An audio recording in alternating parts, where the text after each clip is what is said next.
It is a Lalo channel treasure tradition to go through friend of the show's John Doyle's every single upload. Great thing is that, of course, the guy is very slow to upload, so we're going to be able to really slow walk this. There is a 2-hour video talking about racism in America, something like that, so we're going to go ahead and cover that, of course. So let's start to open the video, and the title already jumps out. Oh, geez. America is not racist. At the historically black college, change my mind, the police called is the subtitle. Let's see what happens here. So let's show you what goes on. Right here, there we go. All right. That's racist. Okay, what about mass incarceration? Do you think that has any factor? Oh, we could get into Mind you, because you're not going to like this. I actually think we have an under-incarceration problem in this country. Let's go. Even when black Americans have that generational wealth you're talking about, it's not, well, I like to have research so I can come have these conversations. What's your point? I'm not wrong, though. No, this is from the Bureau of Justice Statistics, Bureau of Labor Statistics. So white people are incapable of honesty. We're misaligned with reality. We just get rid of everything and just look at the generational wealth that your family was allowed to pass down onto each other. Not your family specifically. I mean the white man. So you don't think I'm talking directly about the white man is but the white man, the amount of things that you guys were allowed to pass down that we don't have. The difference between black people not liking white people and white people not liking black people is if you're white and you're racist, you don't like me because I'm black. If I'm black and I don't like you because you're white, I don't like you because of my history with white people and because of my ancestors. Races rank each other. What we see is that white Americans rank themselves pretty much in the middle. Every other race also pretty much in the middle. But every other race, whether it's Hispanics, Asians, or blacks, all rank themselves the highest in terms of who they want to be around, and they all rank whites the lowest. I don't know why. Maybe we're just that off-putting. Everyone wants to be around a white person. Look at you right now. You all want to be around the white people. Okay, I appreciate that. Yes.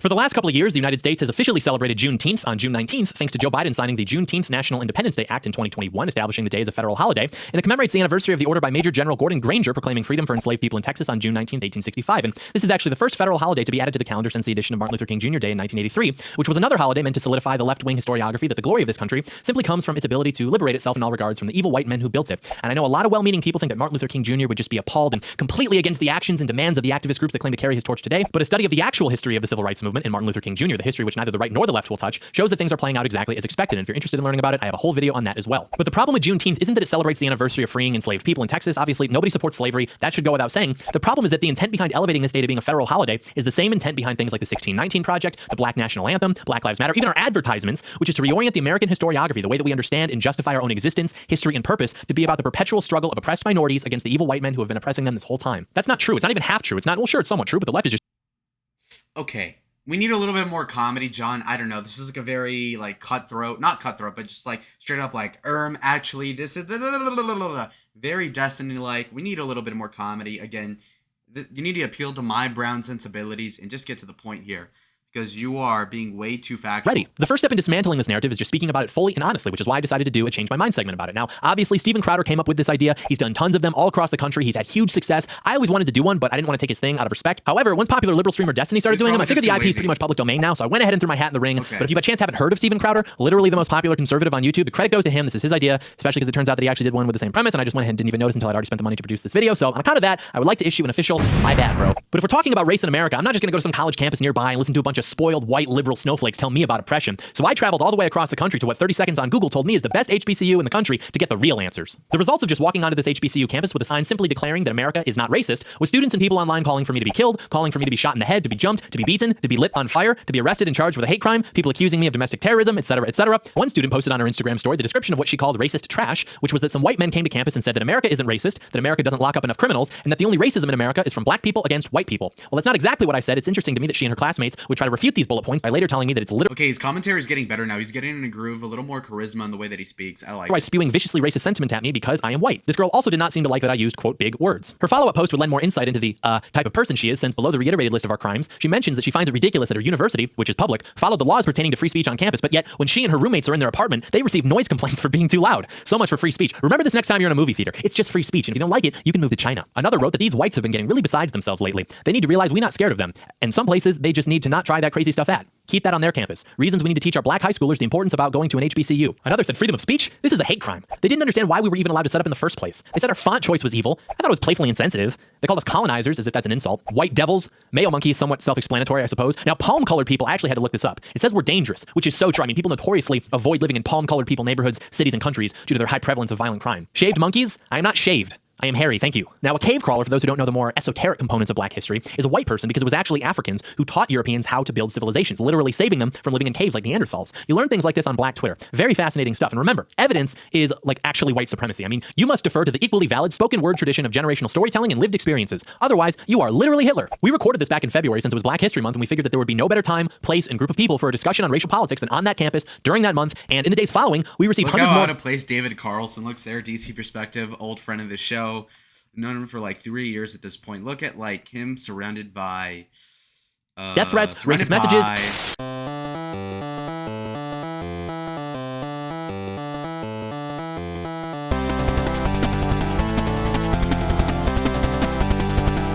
Now you can tell this is like autistic white people shit because it's also like him putting the tomatoes in there from VeggieTales. I don't really vibe with it, but whatever. Oh, it's like an angry video game nerd thing.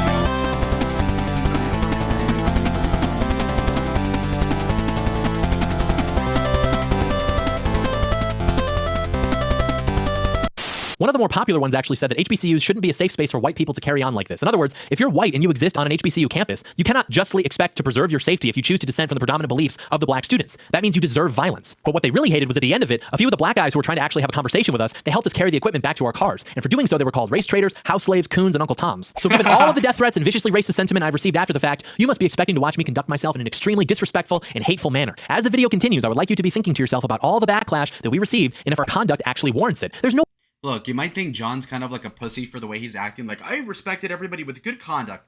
When you're white, you don't really have this sort of like, you don't have the Lalo Teflon power where, you know, you come in, you're brown, you're handsome. They respect you because you're not white. I'm coming in, you know, obviously Spanish and Indian mixed, you know, Aztec Indian, not the bad kind. So the point is that, you know, I get some leeway. I drop the N-bomb in class. They don't give a fuck because I'm one of them. I get the pass. I got the keys of success, but anyway, you get a little bit more credit, right? Basically, you can be a little more racial if you're brown, whereas with John, he has to kind of cuck for optics. So I'm not going to give him too much garbage for that. reparations, defunding the police, increased diversity quotas, affirmative action, etc., etc. But actually, if you even disagree with the root idea of all of those, that America at its core is racist, your life is threatened. Look at the language I use in this video. Conversation, dialogue, the scar of slavery. None of it seems to matter. That type of dynamic is simply unsustainable, and I think that's becoming more clear to people as the years. This crowd looks so unsafe, okay? Jeez. This core idea, and until you attack it directly, you're only going to be buying yourself increasingly smaller windows of time. But enough with what I have to say. It's time to sit my white ass down and listen as we amplify Black voices and put ourselves right at the center of a Black experience in this tremendous Juneteenth celebration. That was the Partridge Family's Doesn't Somebody Want to Be Wanted, followed by Edison Lighthouse's Love Grows Where My Imaginary Goes, as K. Billy's super sounds of the 70s weekend just keeps on trucking. You know damn well that he was supposed to drop this during Black History Month, but John is so pervasively lazy that he's like, oh no guys, trust the plan, it's a Juneteenth special, and even then he uploaded it a week late. Come on, John. He uploads it on 6/27 basically, and you know, people in the know what I'm referring to, so that's pretty funny, John. Big shout out. Oh man. Black person expert, okay. All right, so we're here. What's your name, sir? My name is Jarrell. Jarrell, nice to meet you. My name is John. Of course, the sign says America is not racist. Changed my mind. We're here for Black History Month. We're trying to have conversations. We spoke a little bit before we were recording. My position is essentially that America in its modern state is not racist as a people, as an institution. Any of the metrics by which you would try to measure that, I don't think it exists. And if it does exist, I would argue that it's actually racist systematically against white people. I think we see this in basically every institution, whether at a governmental level, in academia. We see this in all sorts of different NGOs. And even as a people, I think that anti-white sentiment is very common now, and it's sort of written off as nothing too serious. I think it's even promoted in a lot of aspects. So I'm open to having my mind change. I know you are as well. So I'd just be curious to get your thoughts on my position and your position as well. Okay, so one, I don't really think my mind is going to be changed. And two, I have to let you understand that you do think that racism is affecting white people now. But literally you're standing on the biggest HBCU, the biggest public HBCU in North Carolina, A&T. And I feel like you fail to realize that this is an HBCU, and the HBCU was actually created in order for Black people that were seeking education. Bro, in you order look to at have his a safe shirt. environment He where has they a don't have to worry about naked racism, where they don't have to worry Bulma about from discrimination, Dragon Ball Z. where they don't have to worry about if their hairstyle Boy, is I'm gonna suited smack as your unprofessional chin, or boy. not. You wearing that And shirt around I other don't brothers? understand I'm how gonna you smack say your that a lot chain of off, stuff boy. is targeted towards white people Damn, when what an you idiot. guys made up these rules. Grown You guys man be wrote the like. Constitution. Y'all didn't even include us. Y'all didn't see us as people when we first started off, and now we are here at a HBCU. He sounds so having insecure when he this talks, debate. just so pervasively. I agree with a lot of that, but I mean, the Constitution was written in the 18th century. This school was probably established in the 19th century, so this was 1891 to be exact. So this was hundreds of years ago. I don't understand how that would translate to now contemporary America. I fully acknowledge that those things happened in the past, but in terms of what is affecting Black America now versus white America, I don't think that white America is the culprit. So you don't think that white America is the culprit? Correct. Okay, I want to ask this again. Sure. So you do not think that white America is the culprit? No, sir. Is that camera on? Yeah. So what part are you not understanding? I don't think that white Americans are responsible for the position of Black Americans. Okay. Hey, bring that camera closer. Look. Okay, look, listen. He's saying system. See, white people don't do this because white people tend to not have the stage presence. This like no clout having nigga be like, yo, listen up. That's pretty funny. Institutionalized. I have to disagree 100%. HBCUs were created to fight against racism inside of classrooms.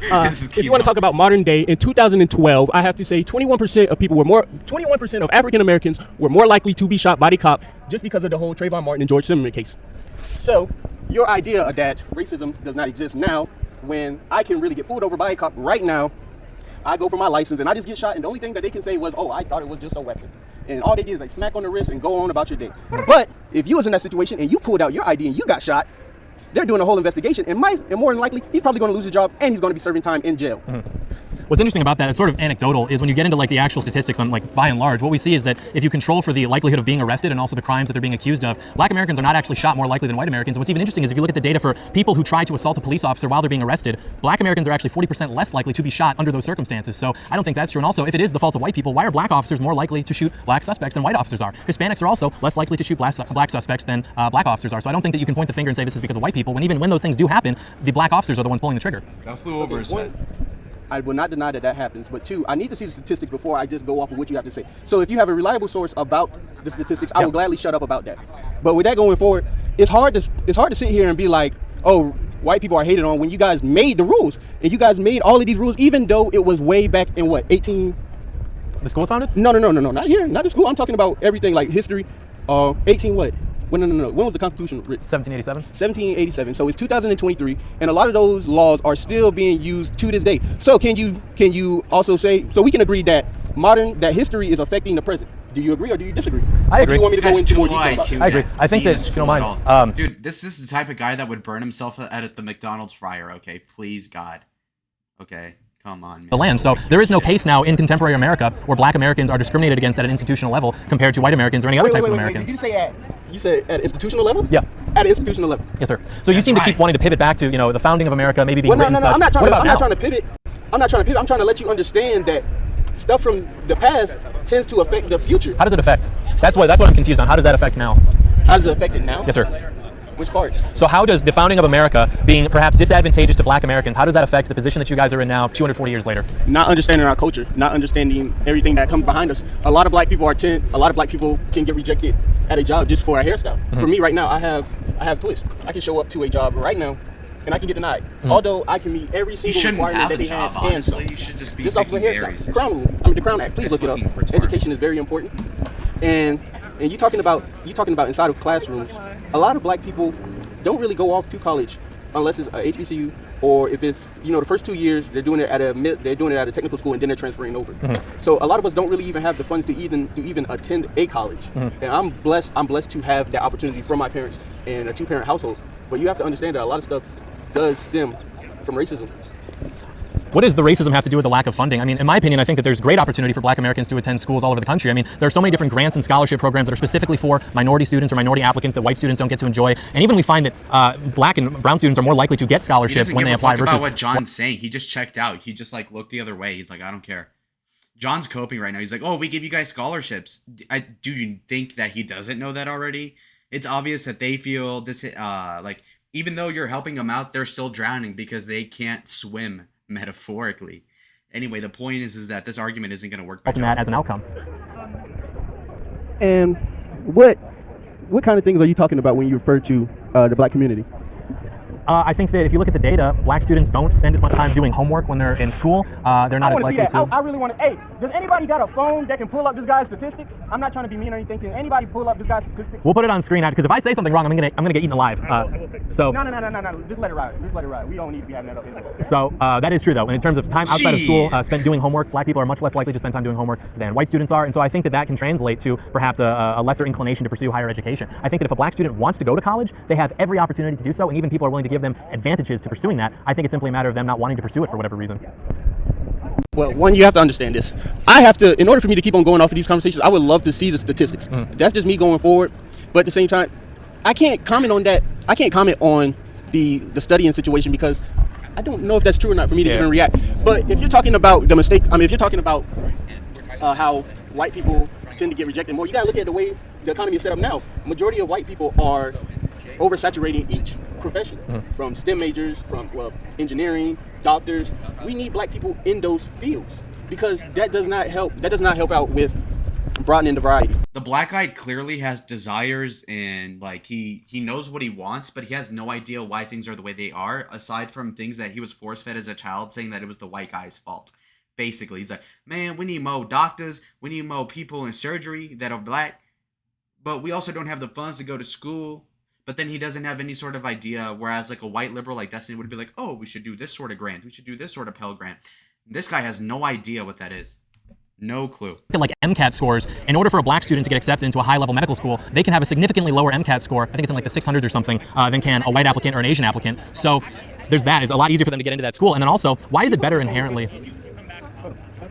He's going to verify my stats. You'll see. I just want to verify every I appreciate that you read out to me before I just go off. I appreciate that. And then wouldn't you rather just have a good doctor? Because a lot of our stuff tends to be neglected when it comes down to doctors of other races. It's understanding. Huh? It's the understanding. It's kind of like that. Yeah, it's the understanding.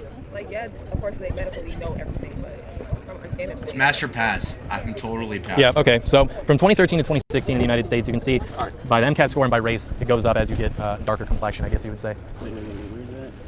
Okay. Medical schools acceptance rates by MCAT scores, GPA, race, and ethnicity. So 24 to 26. Across all, I guess, score breakdowns, whether it's their grade point average or their MCAT score, black applicants are significantly more likely to be accepted when they have lower scores, when they have medium scores, and when they have high scores especially. So I don't understand how you could know that and then argue that there is a disadvantage for black applicants pursuing medicine or medical school or anything like that. Wait, hold on. 30 to 32.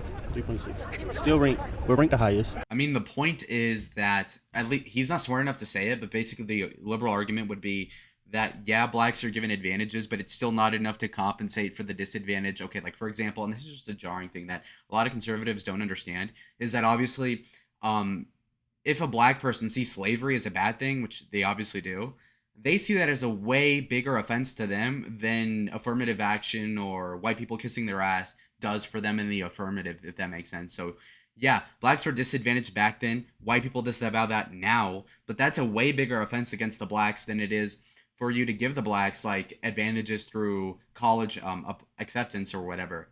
Does that make sense? Like for example, let's say I break your leg and then the black people in turn break your finger. Yes, now it's even. Like now you did something bad and they did something bad. But obviously what you did to them was way worse. At least that's their perception. So yeah, you're helping black people out with affirmative action, all this other white people stuff. But overall, it still doesn't compensate for what they believe is a huge injustice against them that they perceive as holding them back. Not because they're stupid, not because they're lazy as a people, but because, the white people screwed them over. Which is somewhat wrong, obviously, so... Being black in America is hard, and we have to work harder to be seen as or be close to equivalent to our white counterparts. So there was a sign. The sign fell. The sign read that America is not racist. I'm inviting people to have a conversation with me. America as a country is not racist? As a country, as a people, I just don't think we're racist. So do you think racism doesn't exist? Oh, I think it definitely exists. I think it's more likely to exist presently in the form of like anti-white racism. Anti-white racism? Okay, no, don't laugh. Everybody's entitled to their thing. I appreciate that. Yes. Okay, so I'm really if we just take it back to the furthest point of history, like to the beginning of America. What was our economy built on? Do you mind if I finish the conversation with him? No. It's a conversation for all of us. But okay. What was our economy built on? When black people were seen as 3/5 of a person, things like that. I mean, when we were seen as chattel, not even real humans. What was that? That's the foundation of this country. The forefathers, every president in the first years of this country, it was built on the fact that black people were less than. Even, and I just came from history right now. We just looked at the chart. Yeah, we just looked at the chart where the white man was saying that the first level of like a developed human was a white man. Then under that was Asian people. Under that was the Native American. And then the black person was the lowest level because they were not considered human. So what is that? That is the foundation of this country. Right. And no matter how much we develop, no matter how far up we go, that is the foundation of this country. So how can something that we're built on not be what we are? Well, I think that what you're referring to, I mean, this country formally is only like 240 something years old, but I mean, the civilization's been here for like 600 something years. I don't think that the injustices of the past actually reflect and translate to the injustices that are claimed now. Such as what? Such as what? We do. I appreciate the democratized dialogue, but the idea was to kind of have a one-on-one so that we're not in a shouting match or all just trying to talk over each other. So, well, not shouting, but you know what I mean. It's just we've got like 5 or 6 different questions at once here. So I fail to see, and I would love to know. I'm not coming at this in bad faith. How the injustices of America in its colonial days translate now to the disadvantageous position of Black Americans in 2023. Well, sir, How did you not get reparations? Sir, Here, may I? have you ever heard the statement 40 acres and a mule? Yeah. And how that was taken away? Yeah. I don't understand how you can say that this country and the colonial days don't translation into today when we still follow the laws that were written back when. And I mean, they've changed and they've gotten better. Yeah. But if we just get rid of all that, forget the laws, forget everything, let's just talk about how many years of a head start that white people got when our people were working to make wealth for your families that your families passed on to each other. And then we were given freedom, and then we were just given like, okay, well now we all are free, we all can work and we all can do this, why aren't you doing what we're doing? Yeah. But the things that you guys had, the houses, the money, all the stuff that you guys were able to inherit from your grandparents, our grandparents couldn't give that to us. The only thing our grandparents could give us was songs and stories. Yeah. We didn't have the money that you guys Did you know received. that they paid the slave master once all they freed all the slaves? Even when slavery was abolished, the way that mass incarceration was used to reinstate slavery, and then when it was like they had to pay, they had all these. I'm sorry, I'm kind of pissed off right now because it's happening during Black History Month, so excuse me, I can't talk. What better time though, right? I feel like everybody should back up from the table. But I just feel like you can't say that what happened in colonial days and even after colonial days doesn't translate into today because it is all a domino effect. If we just get rid of everything and just look at the generational wealth that your family was allowed to pass down onto each other, not your family specifically. Okay, John, the argument you need to make here, I don't know what you're going to say, but you have to say, well, how come Mexicans are doing better? Mexicans are not white, are not descendant of people from colonial times, like in the respect of like the WASP elite of like the 1600s, and yet they're better off than blacks, okay? How about immigrants from Nepal that came here 5 years ago? They're better off than blacks. How about gypsies from Europe that aren't really even white, so to speak, but they're probably doing better than blacks? How about that? What about Jews? Do you think Jews profited off of slavery? I'll not answer that. But the white man, Oh my God. amount of things that you guys were allowed to pass down that we don't have, and a lot of black people that have wealth right now, they actually had to work for that. A lot of white people that have wealth right now, their parents were able to give them, just Donald Trump, for example, the $1 million head start. And so you're talking about MCAT, all that stuff. Even when black people get the degrees that they have and they're let into school easier because they're black, when they get out to that job field, what white man at a top company is going to say, yeah, let me hire this black person? Otherwise, beyond the fact of having a token black person in their company looks diverse, the only reason they hire black people nowadays is because they want to look like, oh, I'm not racist, biased. So there's a lot there. The first thing I want to mention just before I forget. So retarded. Okay, so imagine if you said, man, what girl wants to sleep with an ugly guy besides the girls that want to sleep with an ugly guy? I mean, that kind of like answers itself, right? Oh, but they only want to hire a black person if they're a token. Well, do they ever hire a white person because they're special because of their race? No, they just hire them because they're competent. So, I mean, her argument made no sense. Reparations, for example, it is right. It is true that there's never been a program that has specifically said here is a cash voucher for the experience of your ancestors during slavery. However, if you look at who pays the most into the tax system in this country historically, it has been white Americans and also Asian Americans. And if you look, I know we got to go one at a time though. And if you look at who has taken more out of the system, it has been black Americans. And we've spent over $1 trillion since the 1960s on the war on poverty, which disproportionately has gone to black Americans. So in a way, that has been reparations. You also mentioned before I forget the corporate America. I think there was a report done by the S&P or on the S&P 100 and found that something like 75% of the S&P 100 companies all have initiated some form of program to hire specifically minority applicants, and they're looking to get. But that's happening now. So my point is, what you're talking about is a black applicant going to a job and being discriminated against because of their race. The opposite is happening. They're being prioritized because of the race. And you might say, well, they want to have a token. They're still getting that job. They're still getting money. Talking about affirmative action. Do you mind if I hit on the generational wealth thing, and then I'll let you talk again just because you made that point? I don't think that's. That's true. It's tough to capture all this. Are you all together? What is this? We're just gonna post this on YouTube. So it's a conversation, and more people can see the conversation. Yeah. My name is John Doyle. Just me. Yeah. John Doyle. It's just my name on YouTube. Yeah. I can appreciate the fact that you're trying to open up a conversation about it because a lot of people that are like you guys don't actually want to talk. But just back to the point where you said certain companies open up organizations and stuff so they can hire black people or just people of specific like minorities. Yeah. They have to do that because they don't want to look racist. As soon as a company is posted on Instagram, TikTok in this day and age saying, oh, you guys only have white people, you guys only hire straight people, all that stuff, they're going to get canceled. They're not doing Doesn't that. that prove that the power's on your side, though? No. How would it not? Sorry. We, as a generation, we are all into the emotion and stuff like it, but let's keep it real. The money is where the power is. And if you are the one that's distributing the money and you're the one giving the jobs, you're going to always have the power. That's where it is. But, I gotta go because I'm really hungry. it was nice speaking with you. Real. Get everybody back up. All right, you're gonna take off. All right, man. It was really nice talking to you. I appreciate you sitting down, being our inaugural one. Nice having a conversation with you Yes, sir. until that last part. I'm not gonna hold you. All right, man. It is what it is. So if one of you guys wants to sit down, we do want to try to keep it like individual, just because it's tough to capture all this. And Wait. What did you want to get my view on? You get to find out right now. But first, look. You know how much I love. Buddy, shut it down. Shut it down, John. Shut it down. John, it's more important you're rich. for you to have as a man than marksmanship. If you want to develop good marksmanship, continue. Let's go. Just to sort of reiterate, I have a sign here that reads America is not racist. Change my mind. I'm of course open to having my mind changed, but I don't believe that America is racist at an institutional level. I don't believe American people are racist, and I would just be curious to get your thoughts on that. Okay. Well, I feel like explaining my thoughts on it wouldn't actually do you any well, because I feel like you already have an idea that you're going to stick with. But I have a question for you, since we were just looks like Zendaya got stuck into like a mesquite oven or something. Talking, you mentioned that you feel that it's actually we're racist to white people. Yeah. I know you didn't say that exactly, but I just want to know your ideas on that. Sure. That's right. So racism as a word, I know that the definition, some people say it's prejudice. Don't say definition in it. So this is this trend in psychology that we tend to see where people of different races all demonstrate an in-group preference, meaning if you poll 100 Hispanic people on who they want to be around, on average they're going to tend to want to be around Hispanic people more. Black people have the same, white people have the same most. And I'm going to post it all in the video if you watch it.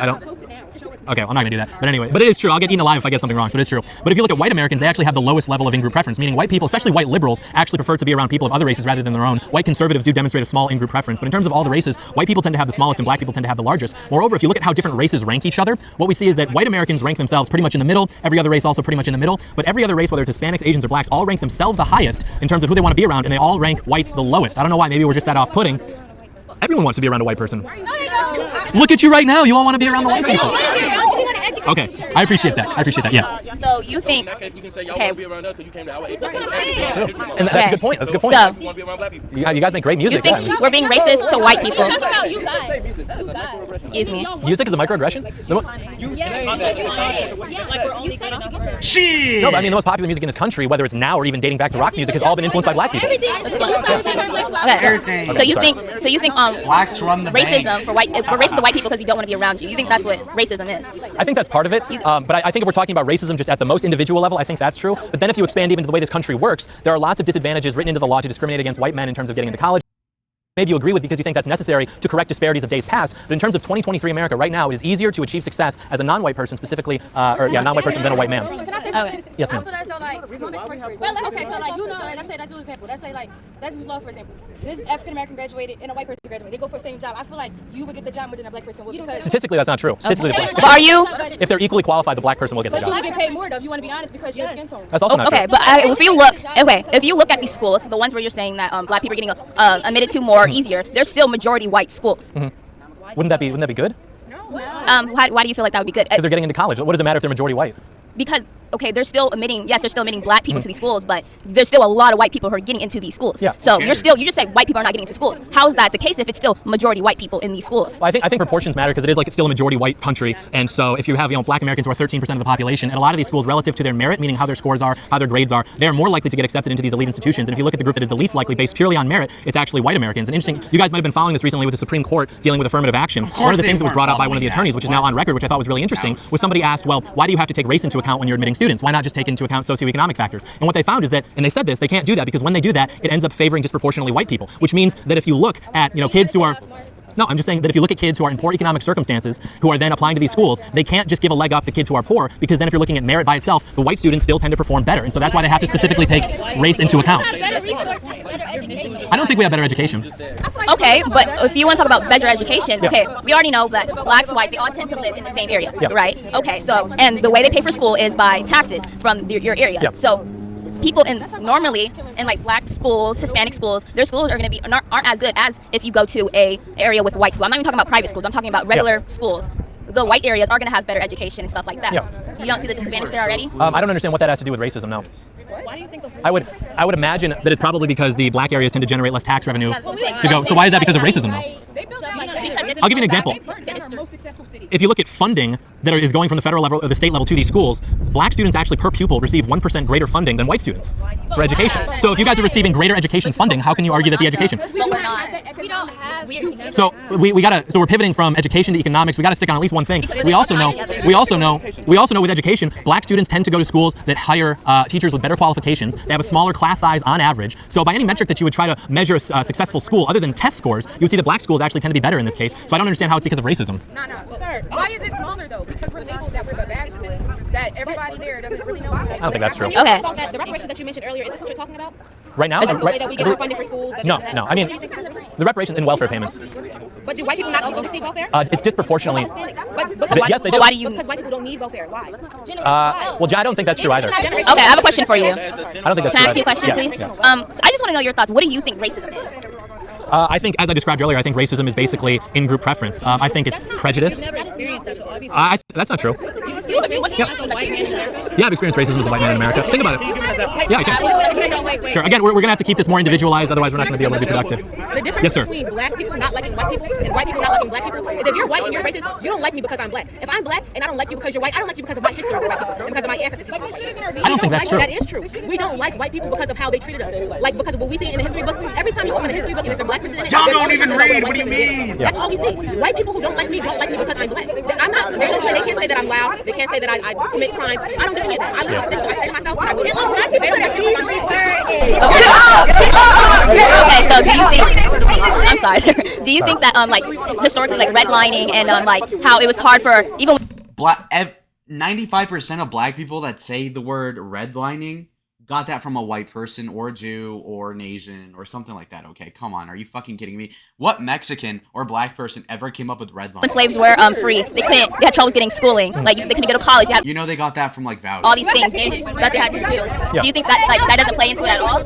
I don't, and I'll explain why. There was research done that compared the descendants of children who were born to freed blacks and children who were born to slaves. And what they found, as you would expect, is children who were born to parents who were freed slaves were less likely to be able to get jobs, to obtain education, to obtain wealth. But what they found is after 2 to 3 generations, those descendants pretty much matched up in terms of their ability to have wealth, to get jobs. So what we see is white people were still better off, yeah. And why is that? Is it because they started off better off? Because they already had the education? Like people weren't burning down their schools when they were. Well, no, because there have been waves of white immigrants from Poland as recently as the 1960s that are still better than blacks with no generational advantage. Trying to build these colleges and stuff for them. Like the wealth that they've had from slavery and stuff, and already the education, that's passed down already. Yeah. So basically we had to start over. Well, we had to start from the bottom. They were already up here. Yeah. And to catch up. Would you say, in your opinion, we have caught up yet? I don't think so, but I do think it's true that generational wealth doesn't really translate well between generations. Like if you look even between like white Americans with generational wealth, if you take like a white person who's in the top 20% of income, that person is relatively likely to stay there. But if you take like a black person who was born into the top 20% of income, for whatever reason, that black person has an equally likely chance of slipping into the bottom 20% as they do remaining in the top 20%. So even when black Americans have that generational wealth you're talking about, it's not, well, I like to have research so I can come have these conversations. What's your thing? I'm not wrong, no. No, this is from the Bureau of Justice. You see, that's the problem. They just reflexively in their heart have been brainwashed and programmed and wired to believe that they're the victim, that the white man screwed them. And they say, why do you even look into this? You're still wrong. As if like this is some infallible truth. As if like you're reading the Bible to disprove the meaning of Christ, because in that case you would be wrong. But now you're thinking like, oh, you're debunking racism? There's no way you could do that. So throw that away. I mean, maybe John's onto something. And maybe you people, meaning the people in the video, ought to actually read like John does. But none of them do, I can tell you what. Statistics, Bureau of Labor Statistics. So white people are incapable of honesty. They're misaligned with reality. All history books are lies. They don't even tell like the real type shit. I agree with that. I do agree with that. Black history teacher, I did not know half of this shit. Sorry? You say history books are lies, you agree. What specifically do you agree with? In history? Yes. I believe that America is fundamentally like the greatest country in the world. Why do you believe that? Why do you believe that? Yeah. Why do you believe that? Well, I think that. History brings that. Yeah. What's so great about it? Was it the slavery? Was it the killing of the innocent black people? It was not. Do you mind if I really quick just about the slavery thing? You know that America wasn't the country that invented slavery. We Right? invented chattel slavery. We invented chattel slavery. The Americans. Slavery All was European invented countries that colonized the Americans. Listen, all the other countries had domestic slavery, Yeah. different slavery. We had slavery to where like you're tearing down black people. Basically like Right. genocide in a way. Right. So those. You don't think that's bad? And that's not the only thing they've done to just our people. Those slave routes weren't invented by Americans. The slave routes were capitalized on. So let me just make sure we understand here, because oftentimes I know that this is like kind of dispelled throughout history. We arrived on African land and purchased slaves that were already enslaved by warring African tribes. We know that, right? It's not like roots where we were going into the jungle and they were bringing them over. Right. That was slavery by tribal warfare. Here, people within the Americas were literal property. Within African slavery, that was slavery by prisoners of war, by tribal warfare. Is that a better kind of slavery? No. Okay, to me, it sounds like you're trying to justify that fact. Oh, no. But that's what it sounds like. Well, what I meant with our conversation was, I don't think it's, if I may, I don't think it's fair to condemn America for slavery when even in terms of the Western Hemisphere, most of the slaves that were coming from Africa were going to South America. We got like a fraction of them, and we also fought a war where all of that generational wealth that you're referring to in the South was set to zero. 600,000 white people died to free black slaves. And I'm sorry. First off, the war that you're referring to. Taken from their home. It doesn't really matter if America's part was big or small. Okay, I have a question. Because the war you're referring to, it wasn't actually to free slaves. One, it was more about money. And second off, if it really was about freeing slaves, why do we have the Jim Crow laws and all that? And it was never, it was never about freeing slaves. It was not. that actually. It is true. America wasn't the only one with slaves, and America had a small part. Slaves in Africa, after they did their time, they were allowed to assimilate back into African society because they were still people. And also, slavery in America was not based on the color of your skin.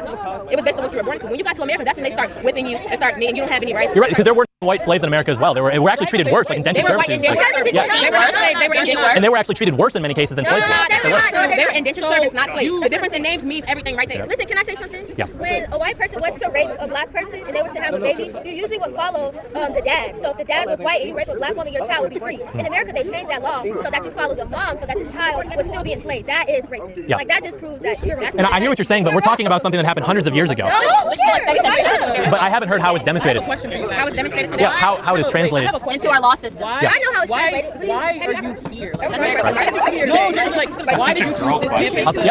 Exactly.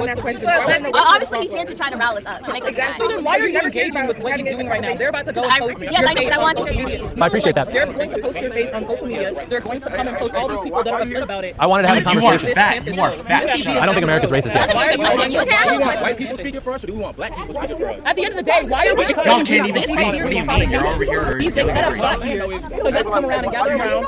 Dude, we would want to smash this political whale on the left, buddy. Come on. Yeah. At least Lizzo's kind I'm talking as well. See, that skinny black chick. We got into this weird exchange about chattel slavery, which they said white people invented, and which they said was worse than African slavery, where you're enslaved by a tribe you're warring with, because at least in that case, you have a greater chance of being free. Not sure how that squares with POWs and slaves just being killed once they're no longer needed, or being castrated and sent east, which is why they don't have African population. I think their point was that if you're a slave in Africa, it's not by virtue of you being black. So if you were to become free, evidently, then you could assimilate better into like other black tribes than, you know, if you're freed in a white society like America in the 1800s, I think is what they were supposed to say if they were Lalo level of intelligence, of course. Over there, like we have here in the Western Hemisphere, just a very bizarre line of argument. I thought, like, yeah, you know, obviously all slavery is bad, but if I'm a slave, I'd rather be considered property than just a prisoner, because then there's an incentive to keep me alive because I can be traded, I can be sold, etc. But if I'm a prisoner, I can just be killed when I'm no longer useful, when there's suspicion of mutiny as revenge since we're at war, whatever, which is exactly what happened, by the way. And again, I'm not excusing any components of slavery, but if we can just be adults for a second and speak candidly about things, I think we'd all be better off. And the point on the racism definition, which I wish we got to expand on, was to say what most woke people would define as racism isn't actually racism. They're just trying to pathologize in-group preference. I'm comfortable with racism being defined as prejudice based on race, but with that definition, we see that white people are actually the least racist and black people are the most racist. Surveys, blind jury studies, etc. But of course, it gets to a point now where I'm supposed to justify my existence being there because we can't just have a conversation. They want to question and attack my sources, question and attack me. And what's interesting is that there are a lot of instances look bad and they're gonna get mad at me. So like the people talking. You know what I mean? The people talking. I just have a YouTube channel. My name is John Doyle. I upload stuff on YouTube. What is your YouTube channel? The name is John Doyle. Okay, what is it about? I talk about politics. I'm conservative, obviously, and you can probably ascertain. So look, you need a bodyguard that's taller than 5'7", David Carlson, so that you can actually fence these other brothers up, okay? Because they're transgressing on the audio big league. Yeah, just talk about politics.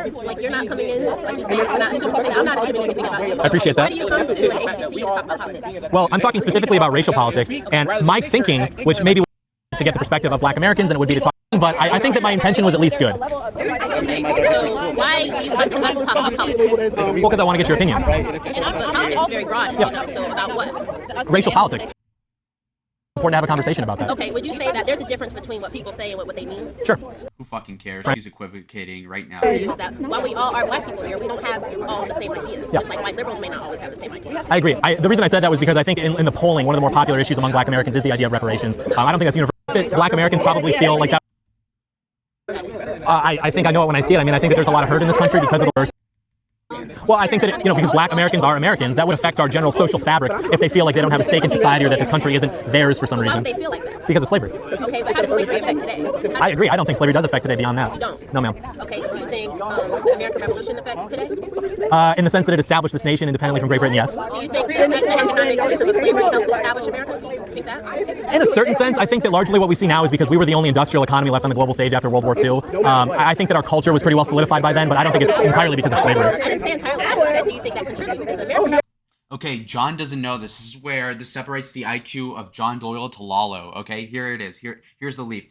Okay, from what I checked when I used to be really into this sort of political thing, a couple years ago I saw that black slaves contributed about 23 to 27% of the GDP of America during enslavement. What that means is that the population of black America at the time in the 1800s was like 20%.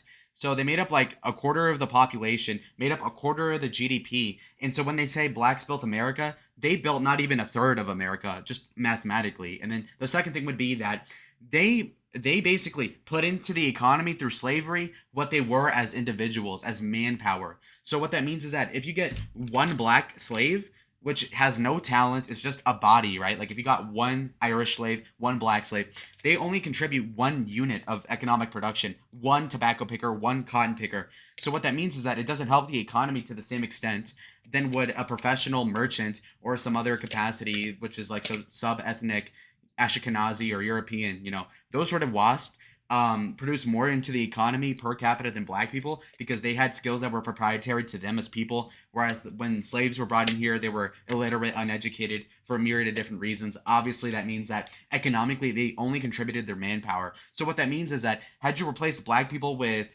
Taino Indians from Puerto Rico or something like that, they'd be just as efficient and just as contributing to the economy of America than we're black. So to extol any sort of virtue towards blacks contributing to the building of America is completely wrong, and they didn't contribute any more than any other white person did per capita. They only gave what was in their bodies, which of course was wrong for white people to force them to do, but at the same time, again, they didn't contribute any more. And granted, your life as a slave, materially speaking, not saying like of the morality of it, was probably better than it would be in Swaziland, would be in Botswana, would be in Rwanda, wherever, right, where it's shittier. So obviously it's evident that blacks didn't really contribute to the building of America, and even if they did, it wasn't any more than the white people did, and it wasn't through consent anyway, so who cares? And so that it is what it is. I think it contributed insignificantly. Okay, what about mass incarceration? Do you think that has any factor? Because you're not going to like this. I actually think we have an under-incarceration problem in this country. Let's go!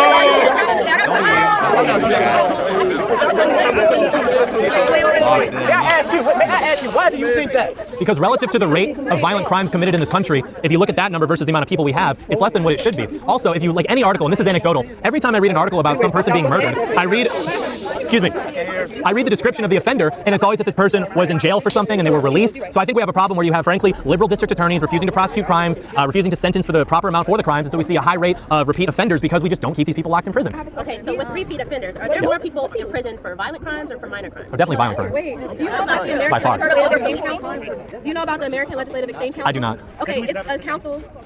It's a council that's made up of private sectors, like or big organizations like Walmart used to be a part of it. State Farm is still a part of it. Many organizations have dropped because they're known to be a secretive organization that builds legislation and laws. And they are also made up of Republican representatives, state representatives that go to the House. They formulate these laws and present them in front of court. One time they even got caught with their letterhead still on the paper that they were trying to promote the legislation. ALEC is known for creating the stop and frisk tactics that was implemented to incarcerate the now known as the Exonerated Five in New York City. Yusuf Salam, Corey Wise, Raymond Santana, all of them. We can keep going. That's one. And that was meant to fuel black people into American prisons. And I'm only saying that because one of Alec's main contributors was the first private prison industry. And the people who are also a part of ALEC make their phones that go in the prisons that get money from prisoners who do modern day slavery that you say still doesn't affect society today. I think it does affect society, but again, you're not going to like this.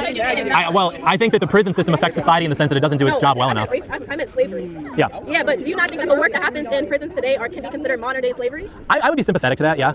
Okay, so it still affects us today, correct? correct? Yeah. Okay, and it affects black people today, correct? Because all of those are fueled behind racist agendas. Wouldn't that be after they commit a violent crime and go to prison, though? Exonerated 5, I mean, but that's one example, right? There's many examples. That's just one of them. Khalid Browder, he killed himself after he got released from prison for a crime he didn't commit, and he was sitting in Rikers for all those years because he couldn't get a court date. And that's terrible, and I think that's very wrong. But in terms of I think that those two examples don't outweigh the thousands of examples. I'm just saying that's 2 in a million. Right. Well, the million that we know from the data that we aggregate would point to the opposite. What data? Where is this coming from? The FBI, the Department of Justice. Okay, can you show us that? I don't have my binder of statistics. I don't. You come here that doesn't get reported. You come here to educate us, right? To some degree. That's right, boy. Right. When you're having a conversation, you're providing facts, right? Yeah. Okay, so why don't you come prepared with that?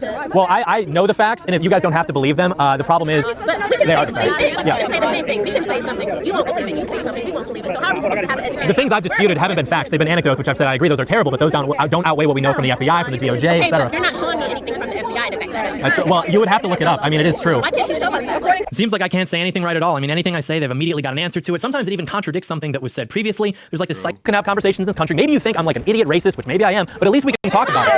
So I believe, and that's why I came out here with my crew to get this on camera. So that's what we're trying to do. So if you guys, why'd you like admitting a racist? Like, what's that gonna gain you right now? I was just, admitting it's a possibility because I don't want to. But like, you guys kind of look so. This is like we already like right here. Yeah. We don't do nothing, but it's like tensions already. How you gonna say you're a racist? No, I didn't say I was a racist. I said maybe I am because no. The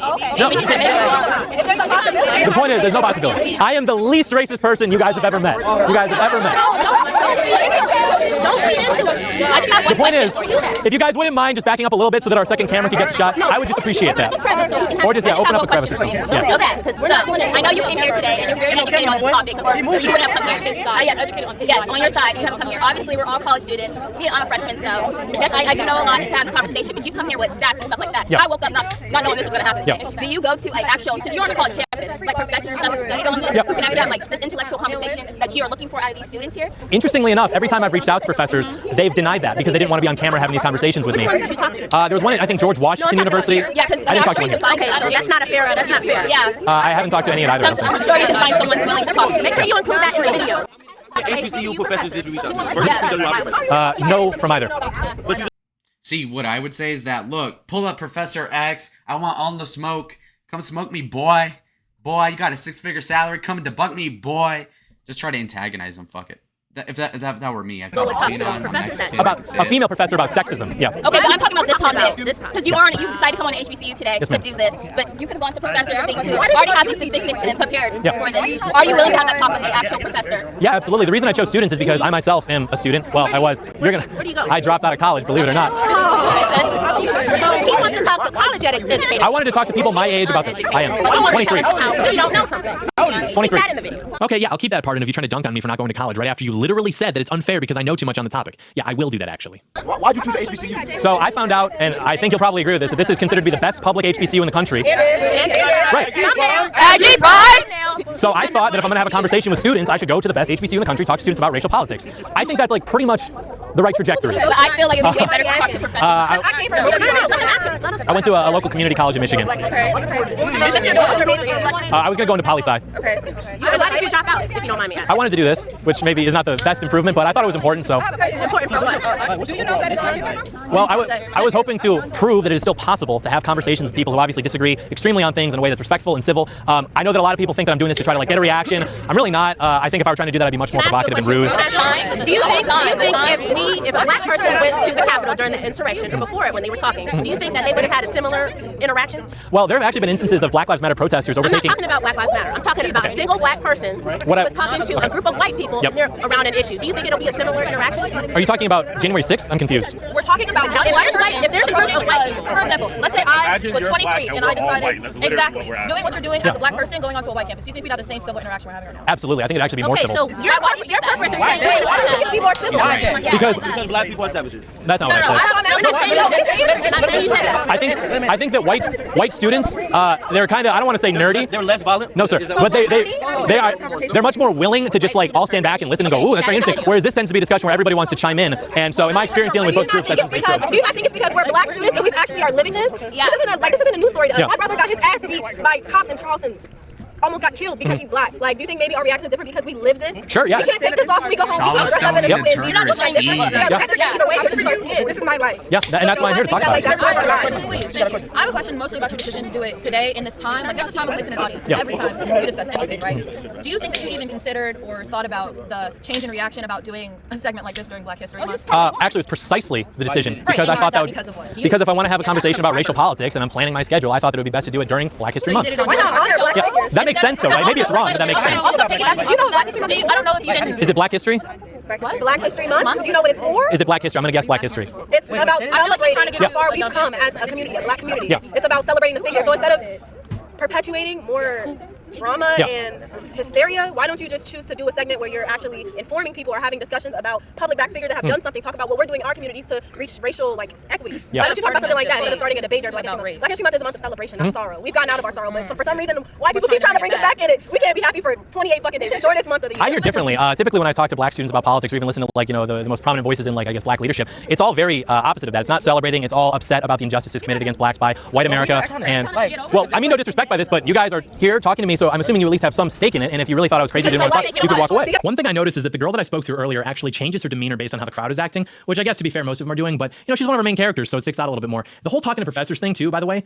Yeah, okay, drop the pin. I'm totally down to do that. But here's the thing: if you're going to hold such radical positions with such radical implications and effects, and which are effectively indictments on me personally because I'm white, you have to be able to defend those. This isn't just like you like Pepsi, I like Coca-Cola. Your beliefs literally are moral indictments on me and my country, which if brought to fruition are going to significantly, objectively reduce my quality of life and that of my family. So yeah, if you're going to have that level of audacity, you can't just hide behind a professor. I'll talk to them too, that's fine, but you can't think that you're just entitled to these positions by default as if they're self-evident, especially when, as you can see here, you can't even defend them for the most part. But that's the thing. The idea that there's even a conversation, meaning a back and forth, meaning the possibility that they are not completely correct, is so offensive that it literally almost incites violence. That's why they say they're educating you. That means you just have to sit and just internalize all the information. No dialogue, no objections. You don't know better. You're white, so just be educated. And I try to extend an olive branch hey, maybe you guys are right. Maybe I am just some racist guy. And they're like, I knew it. You outed yourself. You will now pay. There's 10 times throughout this video where they make these smug little threats to us. And yes, you see this behavior with white leftists too, but ask yourself why that is. Ask yourself what black and white leftists have in common beyond just they vote for Democrats. Think about it. Makes a lot more sense. What is the title of this segment going to be called? Because I'm looking at your last video and it says Angry and Clueless Feminists at Women's March in 2020. They were angry and clueless. You guys aren't angry and clueless. So what's your title going to be? Are you going to address this properly? Yeah, no, I'm gonna say America is not racist. Change my mind at HBCU. That will be the title. No, I would say at the HBCU. Okay, I'll say the HBCU. I will say that if you want me to. I'll say that. Absolutely. No. What did you go to the feminist thing asking about? For them to be angry and clueless, as you call them? I was asking them about abortion rights. See, that's what I'm saying.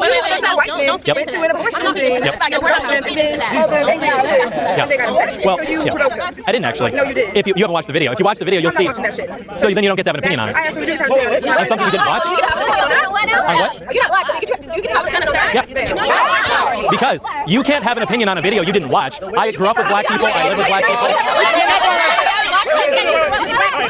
I got a question. So, yes, sir. This is John Doyle what's there, right? Three poles in America today are the women, the women, the Jew, and the homosexual. What do you mean by that? Okay, hold on. There was a guy, his name is Gavin McInnes. Maybe some of you are familiar. He's a comedian. He did a joke one time where he went up on stage and everyone thought he was a Nazi, and so he said that to throw him off, some actual Nazi stuff. So I quoted his quote, and I'm assuming that's a hit piece about me or something. Why would you quote that? I was giving an example of what not to do. No, what's your life? I just talk about politics. So what's the point? Talk about politics. What credentials? What do you have to make you? What is your life purpose? What is your goal at the end? What are you gaining from this? Or is it just what are you gaining? Not what you're making, not what your goal is. What are you gaining from this experience? I have an interest in politics, and I like talking to people. I mean, this specific experience. I enjoy this. What do you enjoy about it? Typically in politics, the rule is that if you're explaining, you're losing. But I was curious to see all the different avenues they would pursue in order to avoid just addressing the ideas head on. So yeah, they started asking about my personal life, which I don't care. I'll answer the questions. But can we just acknowledge, as if any of that matters for literally any reason, as if any of that has any pertinence. Too. If you talk to racist people from 100 years ago and ask them if they have black friends, they'd be like, hell no. So your threshold of what means racism, not 100 years ago. Your black friends experienced it? I don't think they really experienced a whole lot of injustice. Did you ask them that? Well, I mean, I was friends with them. But you weren't I grew up with them. Maybe that's because where they surrounded. That could be true. Did you not think about the little things? Maybe when you guys were all in the store, they were looking at your friends and not you. Did you think about implicit things like that? When you learned how to drive, no, they would have said something. I'm sorry. No, they would have said something about it. My black friends? Yes, they would. Because I'm black. I know because I'm black. You're talking about my friends I grew up with. I know them better than you know them. And you're white. You're white. White. And I am black. So I would know maybe a little bit more because I'm black. I grew up in very white. So this segment is America's not racist, right? Yes, sir. So how do you describe what's it called, like the red line and things, you know, because a lot of our wealth, a lot of economics have meant to like bring us down. You feel me? Like we weren't allowed to invest in actual real estate. We weren't allowed to go out and do that. So, and when we did go do it, the country took that away from us, right? So if America, so the basis on which America is founded, I'm not saying that you are racist when individual is racist, but I'm saying that the system that this country has been founded on, the very cornerstone is corrupt at its core. We look at the police, in imprisonment, like she was saying, we get into it, mass incarceration, right? We look at how it really goes and how it really started popping off, right? Where they start taking out of our schools, teaching us the skills and the jobs we need, the deindustrialization of our country, right? We gonna talk about it, right? So we talk about how y'all are taking jobs away from us, from our grandparents, right? The 70s, the 60s, 70s, right? So we get into it, we lose a job, and then it's proven fact. CIA has confirmed they've been pumping drugs into our neighborhood, and then we're gonna criminalize the addiction, right? So then. And then along with the prison system, if the prison systems ain't racist, why is it that the privatized prison systems, to gain money from the government, they have to be at max capacity, right? And so we have this. So we see police quotas where they have to go out. They're giving out the tickets. They're giving, which with the black people for the simple traffic violation, we see it escalated way farther. We see it exactly. So, right? And our prison system isn't based on reformation, on rehabilitation in the communities where we've had everything taken from us, where we've had everything done to us, and we're merely trying to survive. That's what it comes down to. Y'all try to criminalize the survival of it when you've taken away everything that we. And I'm not saying you specifically, but I'm talking about the people in power, where they've taken away our job, where they've introduced this addiction, where to feed my family, I got two choices. I can either go hustle this, or I can smoke it because I can't feed my family, right? So then we're gonna criminalize addiction, which we now see reaches out to white people a lot. We see the pill epidemic, right? Yeah, but the difference is when it was in black communities, y'all over-policed those communities and arrested everybody. But when white kids started doing pills, it was the opium epidemic, and now we have to fix the pharmaceutical companies. There you go. What's the difference? Who forced you to take the drugs? So, yeah, hold on. They get a little aggressive. I mean, we're here. So this part was interesting. Some faculty member at the university comes over and picks up the box that we had behind us and tries to take a picture of the shipping label so we can get our names and addresses. And so we get into this back and forth with him because there's absolutely and it's a white guy. no innocent reason to do that. Like if you want to know who we are, what a traitor. Just ask. We're within our rights to be here. At that point, it hadn't gotten too fucking slovenly crazy. So it's extremely bizarre that this guy would just come up from behind us and try to start going through our stuff to find out our personal information. But the funniest part about this, which the guys in the HOC Discord will appreciate, is that since we filmed this at North Carolina Agricultural and Technological University, we shipped this stuff to our guy who lives in North Carolina. And that also happens to be the guy that everyone on the Discord server routinely doxes as a meme, like in school presentations, bathroom stalls. So even in this guy's best efforts to expose our operation, he recovers virtually no new information. But even then, it just goes to show the type of people working at these places. Like I'm trying to talk to black students about race in America. Some white faculty member starts trying to take photographs of our private information for God knows what purpose. Just very unsettling behavior. One second, I'm gonna talk to this gentleman here. We're gonna try to restore the format here. I'm gonna maintain position. Call him, big bro. Call him, big bro. What's your name, sir? John, nice to meet you. So you mentioned a lot of things. I think the first one you mentioned was redlining. If you don't mind, I'm probably going to ask you to repeat just because we had a slight, what I believe is an interruption. So with redlining, what I think is interesting, if you look at like the economic markers in the neighborhoods that were, said you can't loan, or these are high-risk areas to loan, when you take all of those economic markers into account and look at just purely by the race of the neighborhoods, what you find is that it's not actually that significantly different between white neighborhoods or black neighborhoods. Also, if you look even of the neighborhoods that were redlined in the first place, 85% of the inhabitants of those neighborhoods were white. And while those programs continued, by I think the 1940s, disproportionately black Americans were actually receiving those loans. And so I don't think it's 85%. On average, like throughout the whole country. Yes, sir. Yes, sir. So I don't think it's fair to point the finger at that one policy and say that that's responsible for the reason that like black Americans today don't have wealth. And I think you also mentioned generational wealth. Can I respond to that though? So my thing is, I'm not saying that with redlining that they couldn't go and get the property. What I'm saying is back when we were trying to move out of these spots, where they weren't allowing us to go out and move into nicer properties. These properties that the city under neglected. You feel me? Where you see and over policed, I should say. Where you see that our resources, our roads aren't being paved correctly. What's it called? Our structures around us aren't being taken care of, and then on top of it, our schools are being underfunded. We aren't getting the same opportunity to prosper. And I'm not saying that everyone should have the same thing. What I'm saying is we should all have the same opportunity to grow and to succeed. But when you see continuously in our schools where they're not allowing that, where our communities are being over policed, and you can look this up, where the cops are trained to treat us like targets and treating us as enemies rather than members of our own community. When you go into that, when the people policing us, aren't from our neighborhoods, where they don't know us, they don't know the dynamics of our people, but you got them coming in and now we're treated as enemies. You see it. And then when we're not allowed to move out of them spaces, because it wasn't just as simple as, hey, and I agree that there were a lot of poor white people, but that's where they get it messed up though, is that we were all poor, but the thing is, black people were meant to be kept poor. Those poor white people, if they were to go out and try to do it, they could. Whereas we were denied, not based off of the money we had, not based off of any record that we had, was purely off the color of our skin. I want to talk about the generational wealth thing because I think a lot of what the discussion is getting to is pivoting to this idea of like the historical injustices. I want to talk about like contemporary America, which, as you mentioned, we can't talk about the present if we can't talk about the past. So I think the question becomes, is the reason that black Americans have not been able to accumulate generational wealth because of those policies that you mentioned? I would argue that that's not the reason. I think that if you look at how black Americans actually spend money when they have it, even if you control for income. So if you take a white person and a black person making the same amount of money, for whatever reason, white people are more likely to save that money, less likely to spend it on fancy cars, costume jewelry, things like that. I don't think that's right, because if you look, I totally agree. If you look at like the education that he mentioned, too, we mentioned this earlier, that per pupil, white students actually receive 1% less funding than black students. The problem with no, it's true. The problem with black schools is that they're in districts, like you mentioned, that aren't receiving funding from the tax revenue because businesses don't like to invest in those communities because for whatever reason they're violent. You think that they're over-policed. I think that they're probably under-policed. I think the only way to retain some type of law and order to where businesses would want to come into the community, invest, know that they're not going to get robbed, they're not going to get their stores looted or something like that, would be to have more police, a safer community that would bring that economic investment. And if you look at like the homeownership rate, even the unemployment rate, when America was like most racist, I guess, post-slavery, pre-Jim Crow, the white unemployment rate and the black unemployment rate were pretty much the same. The white home ownership rate and the black home ownership rate were much closer than they are now. So for some reason, as this country has become less racist in terms of the laws, those gaps between white and black people have gotten wider, and I just don't understand how that's possible. All right, so you said, and I just want to make sure I'm getting this right. You said after slavery, the amount of poor white people and the poor black people were about the same, right? Not the same. So if you look at the unemployment rate, they were pretty much the same. And so what we've seen since then is the black unemployment rate has gone up and the white unemployment rate has pretty much stayed the same. The homeownership rate as well. The homeownership rate for black Americans was much higher prior to the 1960s than it is now. And I just don't understand how that could be, because since the 1960s, we've gotten rid of things like, discriminatory laws, redlining. We even have incentive programs to give specifically black home buyers loans, things like that. But then why hasn't it undone it? It hasn't actually gotten better yet. It's a process. When you talking about slavery, like that was like 300 years, we ain't even went past that yet. You know what I'm saying? Let's get something right about unemployment. Yeah. We see the unemployment rate back when slavery ended was about the same between black people and white people, and we're seeing the black unemployment go up. Why? Because we were used as free labor. So when we're no longer allowed to be used as free labor, who do they go hire? They go hire the poor white people. Because rather than give that black man who you didn't have to pay nothing a chance to work, y'all go instead hire not y'all, but they need instead hire out to those who look like them now, because it's no longer I can't profit off of you. So instead I'm going to try to support my company. And to an extent I agree. We as black people around the 60s are. Think about it. Literally every single black person on this thing so far has had a litany of complaints, a ton of excuses, a lot of grievances. Not a single one of them has like an actual solution to jack shit. None of them say, do this, have this program. What about this thing? What about this thing? No, the closest thing you'll get is reparations. Reparations? It's been like 200 years. Should they have gotten reparations from their slave owners 150 years ago? Yes. But I mean, post World War II, do you guys deserve a thing? No, not more than anybody else.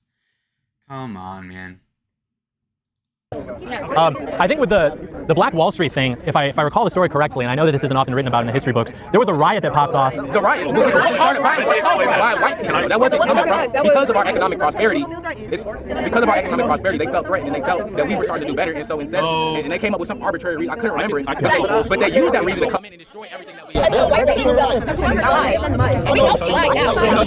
When was Black Wall Street? That was in the early 30s. So basically, what happened? There was a situation, I think it was like at a big... Let's say that happened. What year was that? That was like the 1960s. Right. So, but it's been 60 years. We bombed Nagasaki and Hiroshima in the 1940s. They are now very prosperous cities. But we're not going to act like... Bombing them should intrinsically make them prosperous. No, ma'am. I'm wondering... He actually cooked them there. I don't think I would have thought of that. Yeah. So Black Wall Street, allegedly bombed 100 years ago. Where are y'all now? Broke as fuck. How about Hiroshima, Nagasaki? Nuked, literally, nuclear exploded. 1940s, 25 years after the Black Wall Street. They're fine now. What's the difference in the two situations? The explosion? No. The destruction? No. If anything, it was worse in Asia. Well, what's the difference? Asians versus blacks. I'm simply wondering. You just said that we bombed Pearl Harbor, but... No, I'm going to give an audience, but Japanese Americans had this conversation. No, please. No, what I need to say. No, you just said that we bombed. What did you say? Nagasaki and Hiroshima. Hey, Japanese Americans in 1946 got paid $1.3 billion in reparations. Every single person of color group in America has gotten paid. Dude, no, they weren't given reparations. If anything, they were given reparations for the internment camps under Roosevelt by Ronald Reagan in the 80s. And let's say that 1.3 or 1.6 billion is true. That is literally nothing. 1.6 billion, even in the 1980s, is nothing at all. That is like, is that even 1% of GDP at that point? I don't think it even is. Reparations for stuff that white people have sent away. From Japanese Americans in 1946, $1.3 billion that they have been released. The point I was making with that wasn't about... Okay, even if you exclude the Japanese, the Chinese Americans are still better off than blacks. You look at the Taiwanese or whatever, the Filipinos, they didn't get any money from America, no? So what's up with that? Hong Kong, whatever Chinamen are those, the people in Hong Kong, the Malay people in America as immigrants, first generation, still better off than blacks economically, crime-wise, IQ-wise. about money. It was just if you guys had a Black Wall Street and then it was torched by evil white people, why not just build another one? You did. Because it takes resources. I think that's what we kind of forget, is that we can't just, one, the government wasn't going to give it to us after it was bombed. The resources that was put into all that was destroyed. So now that we're at a lack of resources again, rather than, because you got to understand, there wasn't the credit, there wasn't online banking during this time. Our money was physical. We didn't have that. So when it's taken from us, it's not like, oh, we can go claim insurance on it, which we wouldn't have got if there was insurance on it. We were at a loss of resources, and now you can see the same spot that was firebombed is extremely poor now. How do you go from such a high-functioning and wealthy community into something that's into poverty? You destroy our resources, you destroy our land, you keep us from allowing the commerce amongst our own. And when I say you, I'm not saying you, but they're not even just allowing us, they're detrimental to our success. And then every time we have to start over, because the amount of times we've had to start over, it's, oh, well, why can't they just do what we did? When in reality, if we had the same start, we had the same opportunity, we may not have all capitalized on the opportunity, but if we had the same starting point, we wouldn't be in this situation. We wouldn't be talking about the economic disparity between the communities. It's the fact that, and while I know you say slavery doesn't really affect us, but it does. You have 400 plus years of us not being allowed to build our wealth. And then once we're able to start, once we build it fast too, it's taken away. So every time we get to a spot where it's like, okay, we're starting to build something, it's destroyed. Okay. So speaking of like cities and building, if you don't mind, I mentioned like 20 minutes north of Detroit, so I would argue that there was a point in the 20th century where Detroit had the highest standard of living in the world. You had General Motors, you had the auto industry, people were driving cars, it was awesome. Then we had the riots in the 1960s, and now Detroit looks like Detroit. And you see this almost in every major city. So this was like another area where you had great industry, a very high standard of living for Black Americans, and then because of the riots, now Detroit looks like Detroit, and Chicago. Yeah, so I'm just wondering. Yeah, that's actually why did they leave Detroit though? You're saying when the car industry no longer was suitable in Detroit and it started to expand its markets elsewhere inside of the country, that is the reason why Detroit economically crashed. In Tokyo, where they are building Toyota and all these other brands, and they're more better for America, Americans buy those products more. That's why you saw the car industry, and that was a big employment for the African American community. So when you don't have the car industry in Detroit anymore, guess what happens? They don't have any job. But the white people was able to go out and be fortunate enough to find these other jobs, so we'll hire them. But let's talk about today, how there are still many systematic things that are limiting people from getting certain jobs. You want to talk about housing? Let's talk about it. So with housing, when it comes to people trying to get mortgages and insurances, when it comes to them trying to get, do you want to sit down? It is systematic. But when it comes to housing, and this. If you guys don't like it, why don't you just walk away? Because this video is going to be great, and for the slight chance that my point is put on their channel, someone watching it someone else might be, okay, he might have a good point. That's it. I'm not going to be able to make that change. And all it takes is to see for someone to be like, you know what? That's fine. Why is it so important to you that you want to take time to shut it down? I'm my colleagues right now. No, I'm not.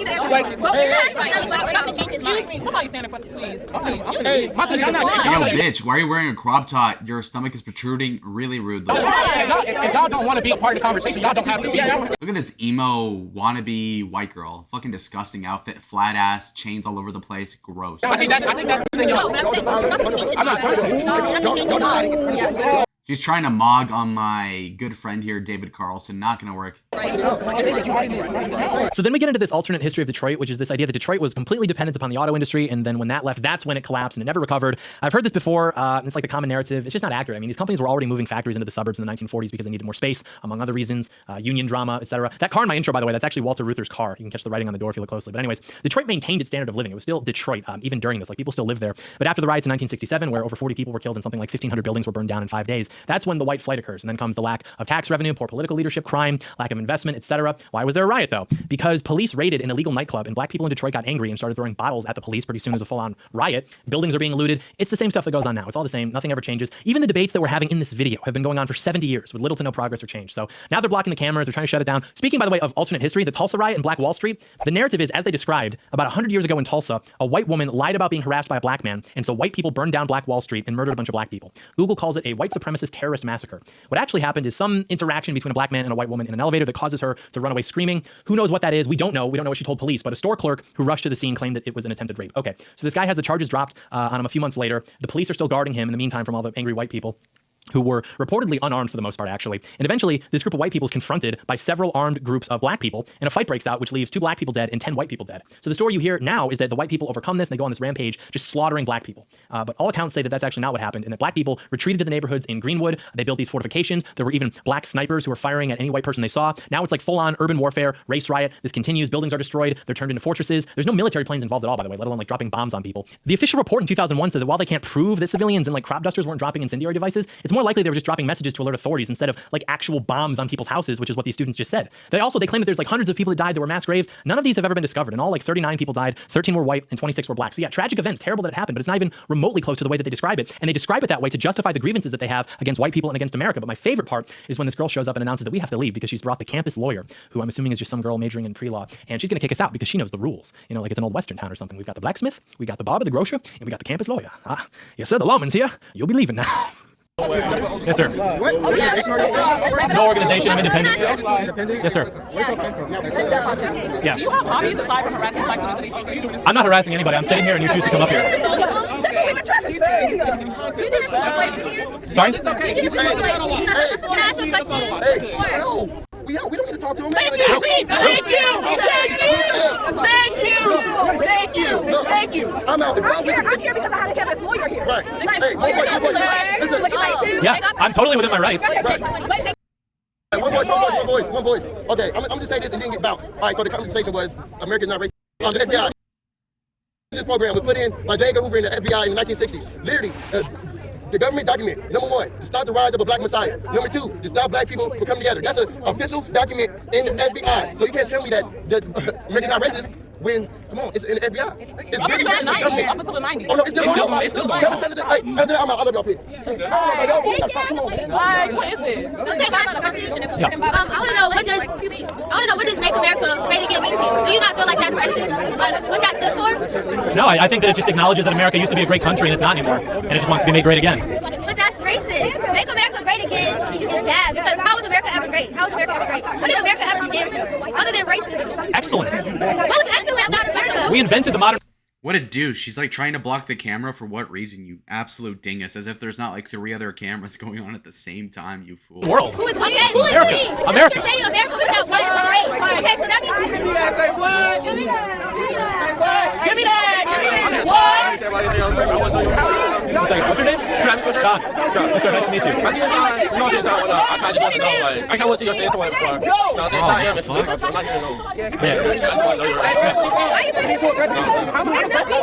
what's really like what makes you think that America is not racist? But speaking from a white male or whatnot, what makes you think America is not racist? Because me being black people, our point of views outside are 2 different things. You know what I'm saying? So what makes you say that? That's what I'm very curious. 1 second, if you don't mind. I'll answer your question. So now it's reached its ultimate form. You know, they couldn't argue with me. I was immune to their ace in the hole, to the campus lawyer. So now they're just trying to shut us down so we can't keep having the conversations, which were actually pretty reasonable and productive for the most part. So they keep doing this. And then there's a part where one of them tried to like come up from behind where we were. And one of our security guards, who were all licensed professionals, blocked him from doing so. And then it became, he pushed him, he assaulted him. And that kind of stuff, just, it rings a big bell. Well, I guess to answer your question, I think that things exist in a default state of like not being racist. And I just don't see evidence that America as a country, as a people, are racist. And so I've been out here trying to, heard about that? Thank you very much for coming.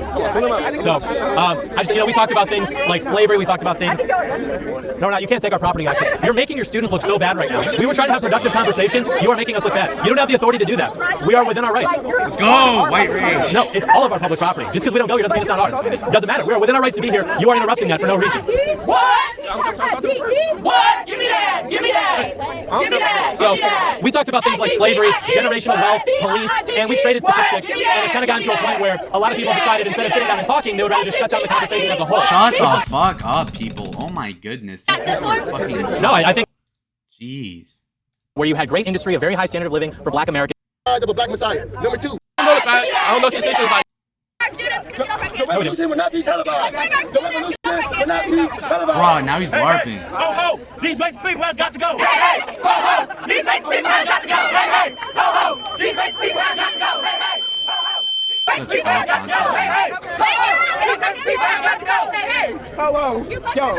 We didn't actually do anything though.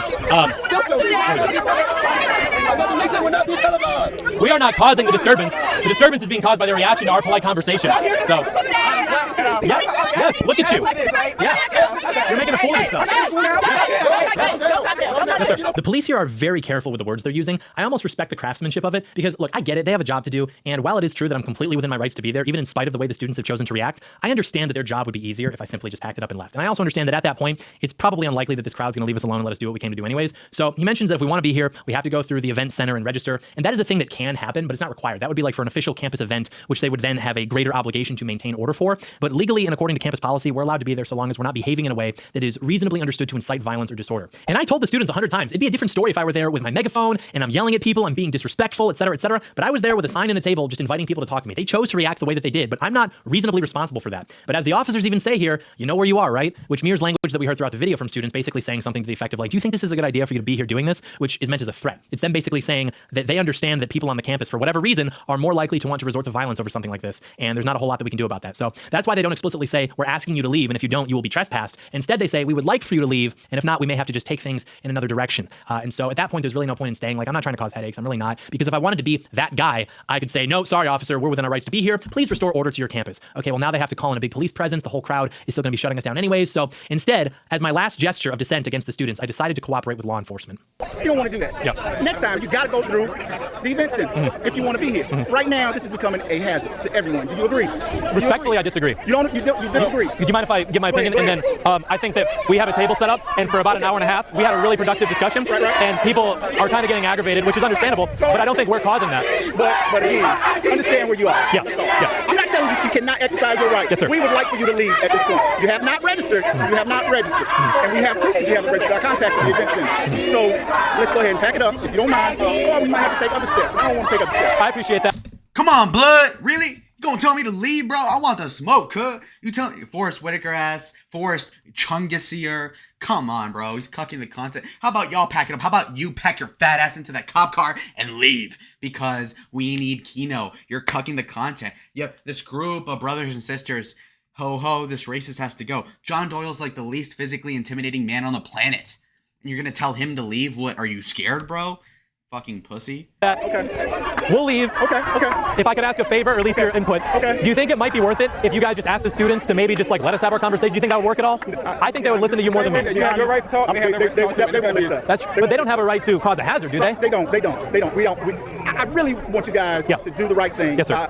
Signing up if you want to come out and have this event. I don't know if you were one of the ones that received the letter, but you got to go through the proper process. So can we pack it up today? You can have my card. You call me. Let's set up this thing next time. Okay. Right? Thankfully, we'd actually gotten a lot of really good footage. There were people who were being respectful and who were interested in engaging with us and talking about these things. So to those people, thank you. Maybe we can do this again sometime. Let me know in the comments if you want to see more content like this. But yeah, at this point, we pretty much just decided to pack it up. So we would like you to leave. Okay. All right? Fair enough. Thank you. I appreciate it. Yes, sir. Appreciate it. Go ahead.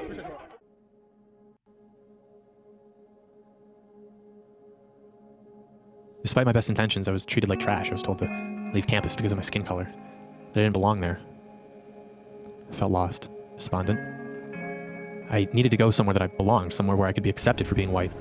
I just needed to find it soon.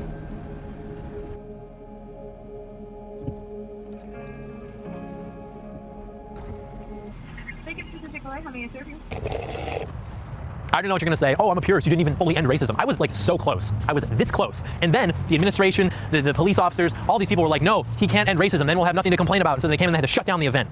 I'm so angry about that. I almost threw up. I was so angry about that. But anyways, I mean, look, we wanted to go on college campus. We wanted to have a conversation. Black History Month. We wanted to say, look, America's not racist. American people aren't racist. Our history is not exceptionally racist. Our institutions are not racist. And I'm tired of pretending that's not the case. And frankly, I'm tired of being told that just by virtue of me being white, I am somehow responsible for the state of Black America. That's not true. It's counterproductive. It's actually harmful to spread those lies. And so I said, look, we're going to go on the college campus. We're going to have this discussion. I get it. The result of that discussion was after some productive dialogue, we did have some good conversations. But then once the crowd disagree, they want to be respectful. All of were on the phone with each other, keeping each other updated on our whereabouts. They were trying to get our license plates. And of course, you saw the resultant backlash that followed on social media in the beginning of this video. So I think what ended up happening is exactly what our problem was in the beginning, which is that we are taught as white people that we are somehow responsible, even if we don't even realize it or participate directly in it. We're responsible for it. Anyone watching to whom this applies, respectfully, and perhaps both walk away with a different point of view. But if you want me to sit there and just like listen to your ethnic revenge fantasies, I'm not going to roll over like you're probably used to. I'm just going to tell you to go fuck yourself. They told me the opposite. But the reality is that I could go to the whitest college campus in the country and have a black guy sit down in front of a sign that says all white people are evil. And I would capture a reaction that is 100 times more civil than what was captured here. Oh, well, John, what do you expect to happen? I expect to be able to talk to people. My claim is controversial. What about what they're claiming? I'm not even making a claim per se. I'm just saying that their moral indictment of white people and of America is BS.